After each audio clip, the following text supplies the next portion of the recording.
Hello everyone and welcome to Victorinox Reviews. So today's a special episode because I'm recording this in my hotel room in Hot Springs, Arkansas. So I'm walking down Main Street and I spot a shop window display with some Swiss Army knives. I decide to go in and buy one. I picked up this right here. This is a Victorinox pen pal. Let's focus. It is a little damaged because I had it in my bag, but let's go ahead and get it open. It's just some normal Victorinox packaging. And there it is, you can see it there. This is the, did I say pen pal? I mean pocket pal. Now, this is a special size and shape. This shares with two more knives. I forgot what, there's the Excelsior and a Nutter one, which I can't remember.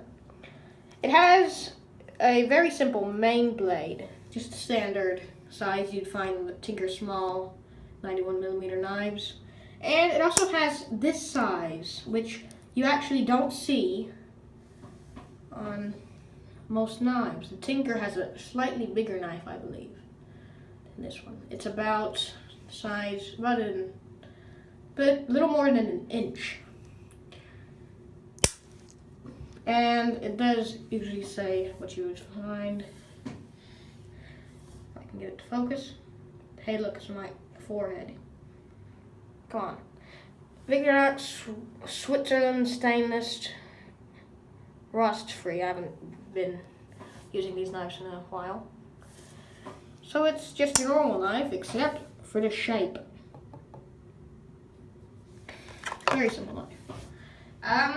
So in Hot Springs, I visited the bathhouses, which were quite nice. A lot of history in them. I visited the, I'm going to visit what they have is the wax museum, where you can see wax figures of famous celebrities. I might take some pictures and put it at the end here if I do. Probably not. Well, that's it. Goodbye, everyone.